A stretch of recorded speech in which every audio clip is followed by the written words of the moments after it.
Mbote na bana nyonso ya Congo. Boa tarde a todo o povo angolano de Cabinda Kunene. Kiembote kokanda dia okul de Congo.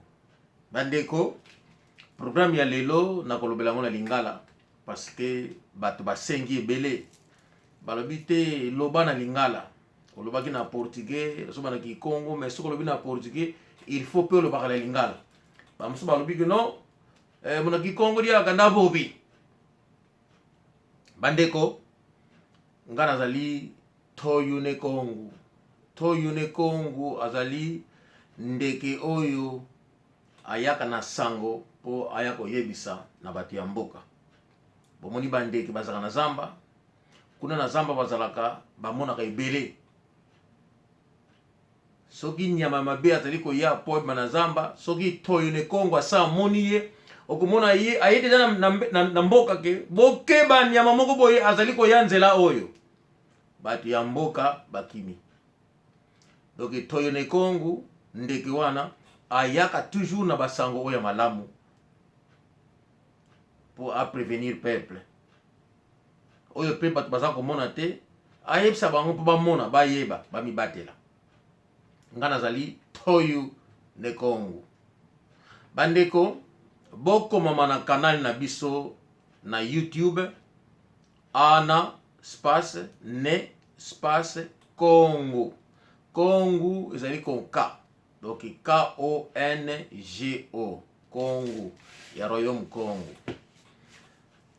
ezali gratuit na droite komona cloche za wana soko cliquer cloche wana après avoir qu'on s'est enregistré komona que chaque programme na biso ekoya na mir na yo komona yango tolobelaka makambo ebele tolobelaka histoire ya passé ya Royaume Congo tolobelaka o ezali ko salema na mboka na biso tozali ko passer ba news o ezali ko salema na ba peuple na biso soki bato ba contacter biso ke likambo moko ya mabe to dévoiler on a peuple to ko sala yango comme na minute oyo banda na lobelaki likambo ya ndako ya Nzambe imut namoni batu na ye ya ndako ya Nzambe ba administrateur na ye ba pasteur na ye batu na ye oyo assemblaka na bango ba pesi ngai basango ebele. Pasteur Kamalandwa azali tellement arrogant bana na ye balingaka te boloba secret ya ndako na bango bana ne bakotelema bakofinga. Bandeko kama ubukidi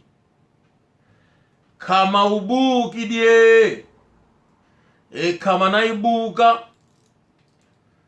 apangiza tumizaku wewe kama na ibuka kama kanata mambo teko lufite mona bona kabuka ngola zivaikidi mvidi zivaikidi maukulu mambi mukala mukati avidi baika mono toyune Kongo kwa mangini nango toyebi ke Pasteur Kamalandwa azala ba mystique na ye parce que église ozali tellement ba aveugle tokomeka kofongola bino parce que Pasteur Kamalandwa makambo oyo sala na mwasi na yo ya ndako biso a partir ya libanda tomoni yo parce que vraiment nazaki un peu concerné tango na yokaki ke mwasi na yo azali moto malamu la pauvre femme toko raconter yo ndenge yo obala mwasi wana na kisasa. Pasteur Kamalandwa oyebi na église Abraham ndenge yo kota kuna tokomeka ko éclaircir na ngona lingala tobaki wana portugais na Kikombe omoni ke no frère lingala pe lobama. Pasteur Kamalandwa nayebi ke obandi ba attaque na yo déjà à partir d'Angleterre tozomona déjà yo na kobombela yo te parce que tokolanda yo pe spirituellement. Alors spirituellement ezala aide na part nanga tokokende loin vraiment na pe sur parole na kokende tellement loin spirituellement Pasteur Kamalandwa toko atteindre yo toyebi ke obimelaka bato toyebi yango okoki kobimela motu spirituellement to soki tomoni oyo osalaki na mwasi na yo na kodévoile yango na église na bino et puis tokobimisa yo se tosienge muna tende kongolo ngeye pasivo atumkuda nzo nzambi amona ngeye Pasteur Kamalandwa toko expose yo toko bimisa yo na monde spirituel to bimisi yo na bomoto bat bamona yo oyo zali na sina pesi yo parole to kene loin ozana aucune idée mwasi na yo aboteli yo bana osali ye bongo toi tu es mauvais toi oyobi kene bandeli na lobaki kaka makambo etali église comportement un Congolais qui faisait du mal chez nous au pays en Angola. Mais après tout, tant on a eu basango na yo, tomeki kotala yo, totala yo na liste mususu. Pasteur Kamalandwa, yo ozalaki moyibi na pongabi na kisasa non? Kosala ba crime na pongabi na kisasa. Kokanga batu na nzela à cette époque. Po yo kote l'église à Branham, ezalaki moto obino kakanga na pongabi bilo wa boma. Mais moto wana azalaki membre église et ce jour-là, il avait absolument rien, ni argent, ni rien. Donc absolument rien, il n'avait que des bibles. C'est là que Bomonaki qui n'a pas bomaye ça l'a quitté parce qu'il avait des bibles et tout ça et il disait la vérité. Bofouyaki il avait absolument rien. C'est moto wana tambo libéré a invité qui yo que l'église na bango na rigini na venu de l'université. C'est là que Zoki courage au Kekuna. Mais au Kenya na comportement na yo ba crime ya koyiba. C'est là que tata wana ayamba kiyo, atea kiyo, o se convertir, o bali ko fréquenter l'église à Branham, o eko koma interprète ya lingala. Il me semble que là le pasteur Mombo prêchait en français, il me semble. Si j'ai bonne mémoire, mais il me semble que c'est ça. Alors yo koma ki interprète na bango ya lingala. Comme ozalaki malfaiteur, ozalaki criminel, ozalaki moyibi na kati église o continuer ezaleli wana omoni ozalaka devant na hôtel derrière le pasteur. Alors actuellement ozala likolo bandimi baza na se bato bazomona yo suivant okoma koni na église une sorte ya fédétariat moko boye que non lui il est toujours c'est lui l'interprète et loko wana yo komaki koprofite na yango kozwa mbongo ya bato kodefa biloko ya bato kosala boye na kozongisela yo parce que esprit wana ezalaki kaka soki bato bayi kosenga yo kobalukila bango église asalaki remarque non ekomaki mwa mingi mais non mais comment ezalaka na mutu moko c'est à cette époque église ekosuspendre yo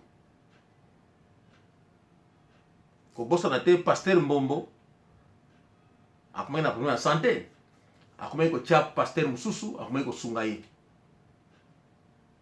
pasteur oyo akomaki kosunga wana. C'est là que le coup d'état est au Salema.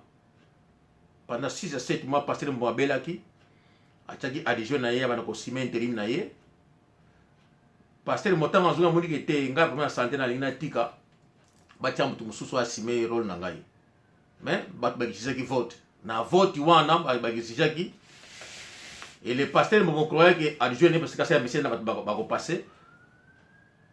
Une surprise faite au lieu que adhésion na ye a passé.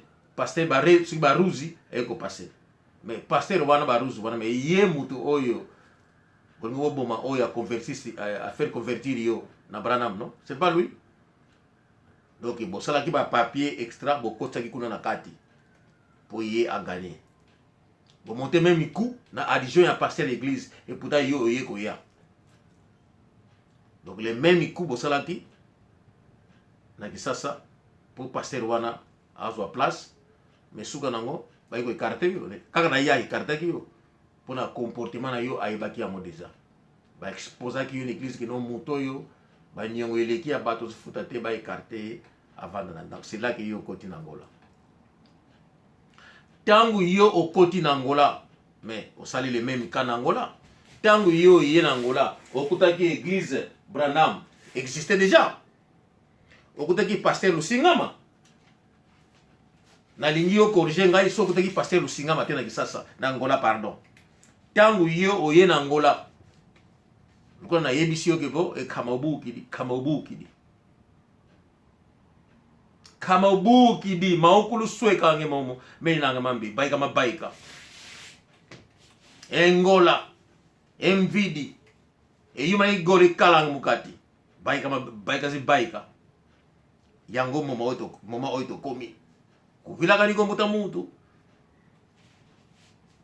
etsoni mumesu ambuta bo etsoni mumesu vo mumalu ulenda tela makombuta mutu leni kubunako etsoni mumeso nadikala mumalu mbuta mutu engeye kangala diaka ko kuma kukala diaka ngolo tela menako leni kubunako kasi tika nanu to continuer parce que yo monaki nini ke wa te kingani te biso nyoso te soka teke nazali eloko mosusu ngana nazali kusu ngai ngaza nkwalu bambe emono oyo ezosalema nga mpe ndambo na ngai leputu kopanika ndambo na ngai kozala na kote spirituel yango kote tokolandela yo kote wana tokokende loin tokokende mosika ndenge yo bimaka na bavitre na bamiro na bato tokoma tina niveau ya kobloke yo tokopermete yo lisusu te nakoyebisa yo te nase na moni yo deja obendia komeka comme ça omeka koto yo awe okoyeba pasteur Lusingama bato ebele ba insister ke tata na yo aza muzombo tata na yo aza musitadi nani aza musikusu musimbusu nyoso tu wana toyoki yango tondimi bango balobi tata na yo komona ye Miguel Kamalandwa likambo te tondimi yango muta mutu tata na yo pe ipaleki aza mutu ya lulendo ndenge toyoki kansi azala yangole ya solo parce que oyo tosala ezali bizaleli na biso te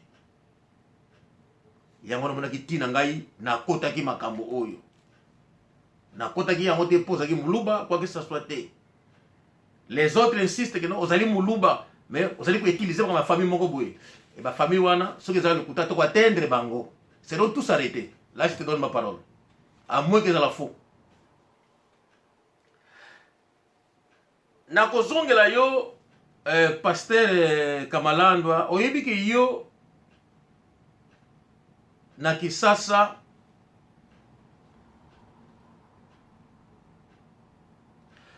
na église na bino tangu ezalaki soki babatisa yo soki fallait soki naza na bonne mémoire encore tango lingo bala na Kisasa oui tango lingo bala mwasi na yo oyebi ke bilamba yo lataka ezaki ya yo te parce que ozali na mboka bilamba te badefisi bilamba kodefisa oyebi pasteur Mali oyebi lisusu pasteur Mali ye adefisaki yo bilamba oyebi ke na Branham bakoko balisa mutu te tango mwasi aza na zemi oyebi ke mwasi na yo azalaki na zemi deja tango wana mais loko ozalaki escro moyibi okosaki babalisi bino bato basungi ba defisi bilamba na pasteur Mali ko bala mais après ça quelques mois après moi sino ya boti mais kasi bayebaki nini non oh mais moi si yango aboti quelques mois après comment donc c'est que ya kosaki mais boyebi ke na église Branham esala makabongo te eza mawa mingi donc kosa ezali bizaleli na yo mais to continuer parce que pasteur adjoint oyo fois place na esika pasteur Mbombo ezaki pasteur Diyoka Kanguluza mais bino obeti ku pasteur Baruti Kasongo ayekozwa mais kasi ye mutasungaki yo bengo bomate oyo po yo convertir na église Branham na Pongabi ah ouais pasteur di yoka pe alongwa na ye tango amoni kuwa ne salamaki bosalaki ye na pasteur Baruzi pasteur Baruti Kasongo akenda kosala oyo ye église Shekina akenda na ye na Braza oya na Angola ekuta na pasteur Lusingama sikoyo oyebi ke po mutu akoma pasteur fo babieka ye moto po koma pasteur fo babieka ye siko yo po babatize yo koma pasteur nana salaki yango banani basalaki yango po yo koma pasteur na Branham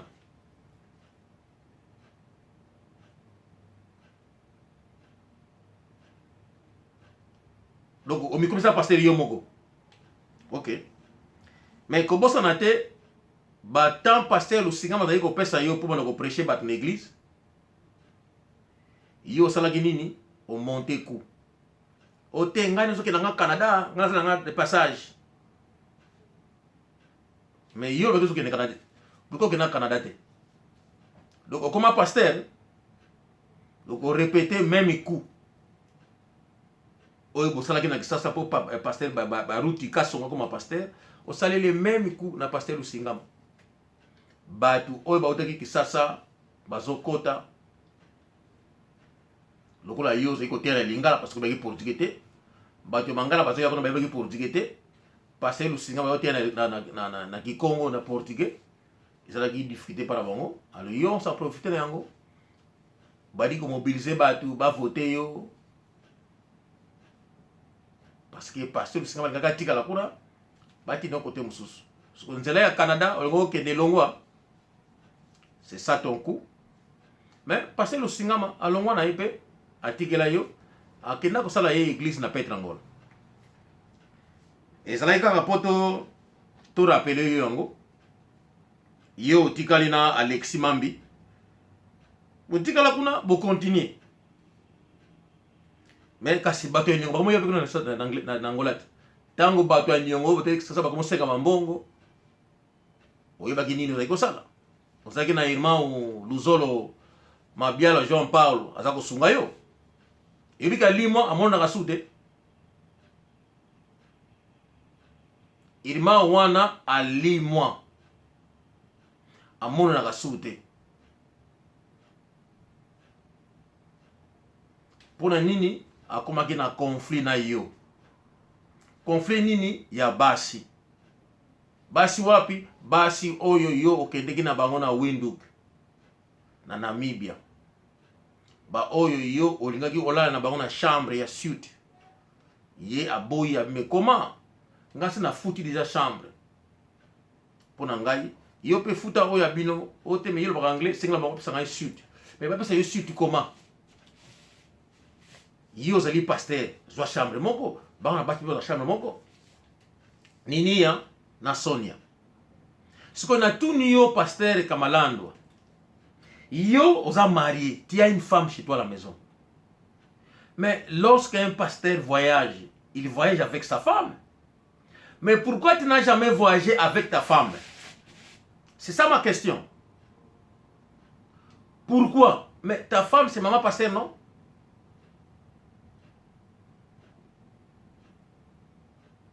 ote nini abala mais non mais il n'est pas marié ni ya mobile na ye babota mwana comme ne junior mobile na na Portugal bakabona kala bakabona mobile soka ye pose le mois na bana qui a toujours refusé o tcha tu bakal non sikoyo tozoluka irmão Luzolo Mabiala Jean Paul elle disparaisseu et pas yakenda et banité azana mbongo azana bandaku na Luanda bandaku na ye daye kutundaku nemoko ozwa tata ya bibishi oyo yo okomisa liboma oyebi ke bibishi akoma liboma yo travailla ye okomisa ye liboma mais pasteur Kamalandwa mais mwana wana obandi à quel âge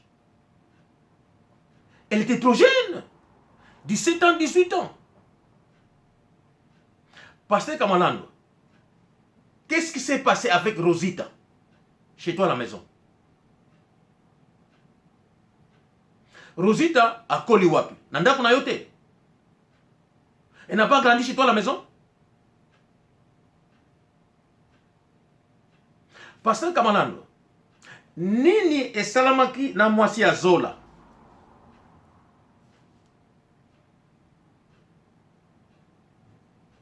Mwasi na yo a comme traumatisé la pauvre femme, Maman Espérance.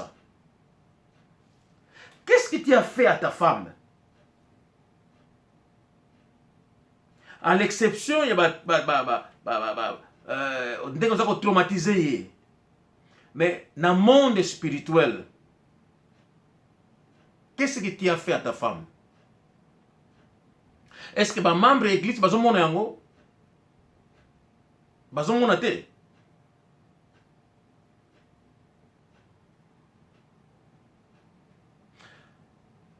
Bande koyanda kwa nzambe, je vais vous dire une chose, hein?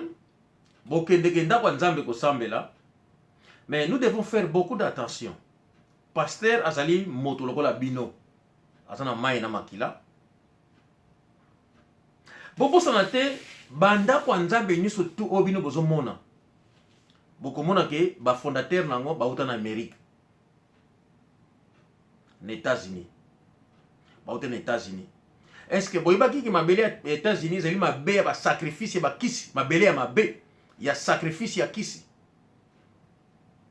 Mais tout ce monde là, bah ça là, bah église, kuna, bah William Branham, bah l'autre là, il y a église oyo,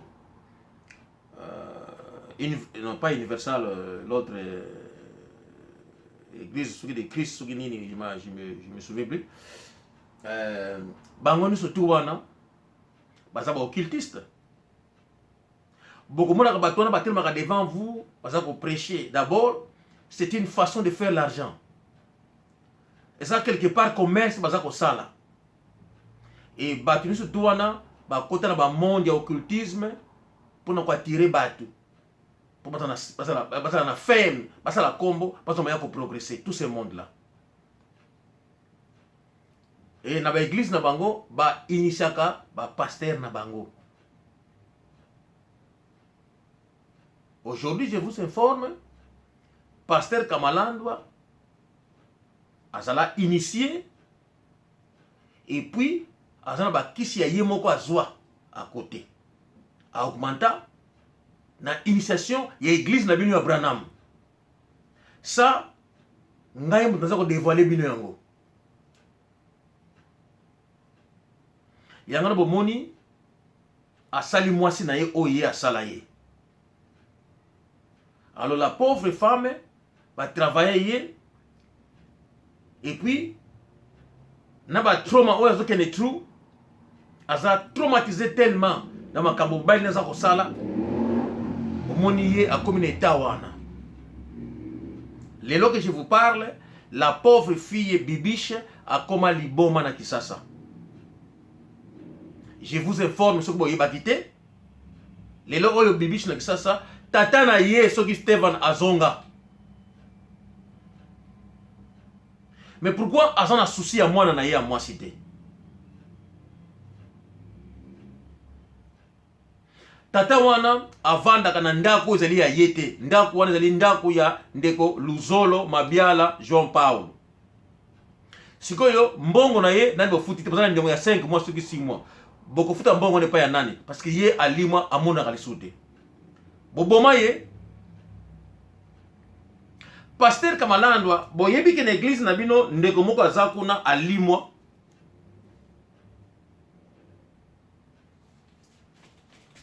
Ndeko wana na église na bino alimwa.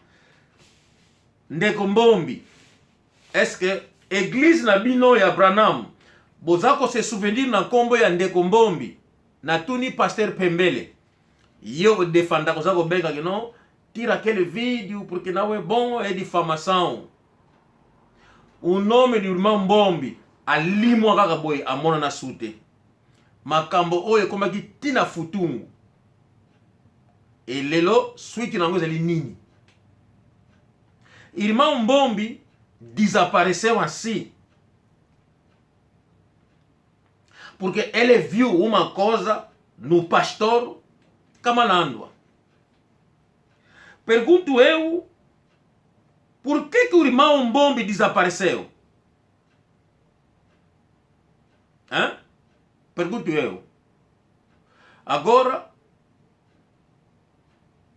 o irmão Luzolo também, Mabiala, desaparece. Será que foram mortos? Estou a pedir ao governo angolano para fazer apelo a este pastor. Essas duas pessoas, o irmão Mbombi, o corpo dele não apareceu. Se ele foi morto, ou morreu, o corpo ia aparecer para ser enterrado pela família, mas ele desapareceu. Porque ele teve problema na igreja, na Pasteur Kamalandwa. E ele vai ser convidado aí ao lado do porto, ele vai com o irmão, um membro da igreja. E ele sobe no hotel onde ele subiu, até hoje nunca mais apareceu. Ouvimos que o assunto chegou no Futum, mas Futum era a presidência no tempo do José Eduardo Santos. Como que nunca houve solução neste caso? Estou a apelar agora ao governo angolano. Esse Mbombi é um irmão angolano que desaparece. Será que o presidente João Lourenço, a sequência do Estado, a polícia, é normal um angolano desaparecer?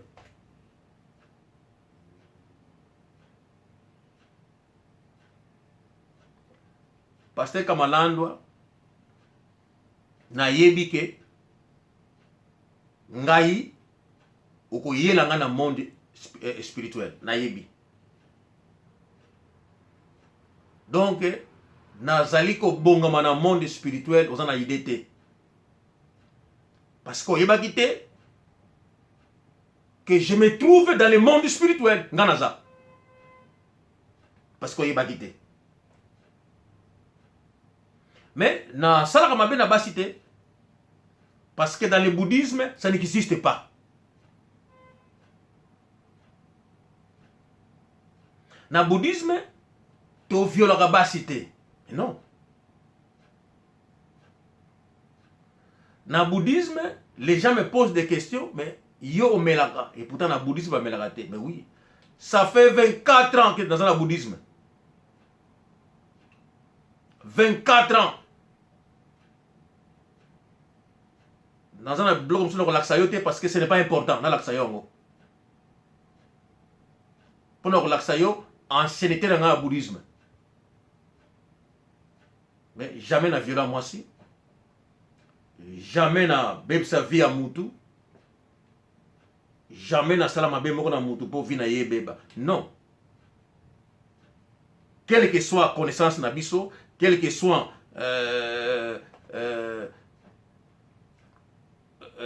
niveau na yo ya spiritualité, quel que soit l'enlightenment, comment on appelle ça encore enlightenment en français, les mots m'échappent encore.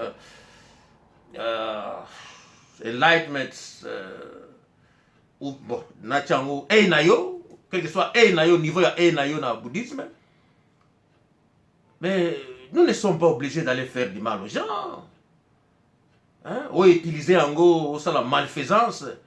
Obana kobebisa ba via batu mwana mwasi yo kobima na yo sakani na ye et après ça offert terre ye soka sakani ali obandi ko landa ye na butu obandi ko salema comme belé suka na ngoso mino kokite olingo bomisa ye po hein tala ndenge bebisi bibishi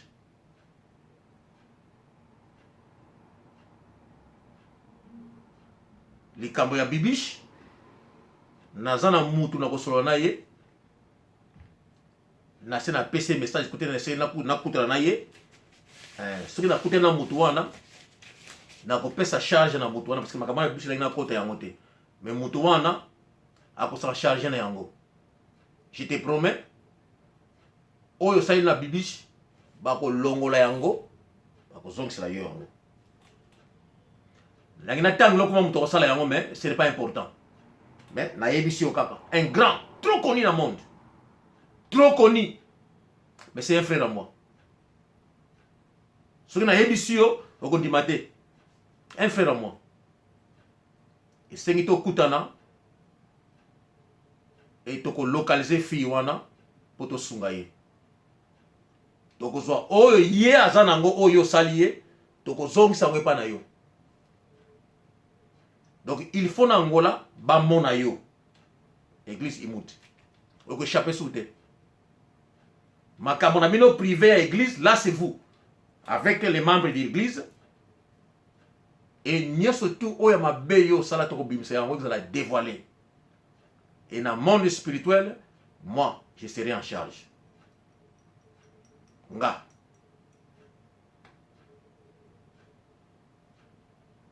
Les Camboya Bibiche, dans ce cas, mutu déjà, tout kutana na ye, tout solo na ye. Aza un peu occupé, ce qui te kutani, on peut comprendre. Mutu yango.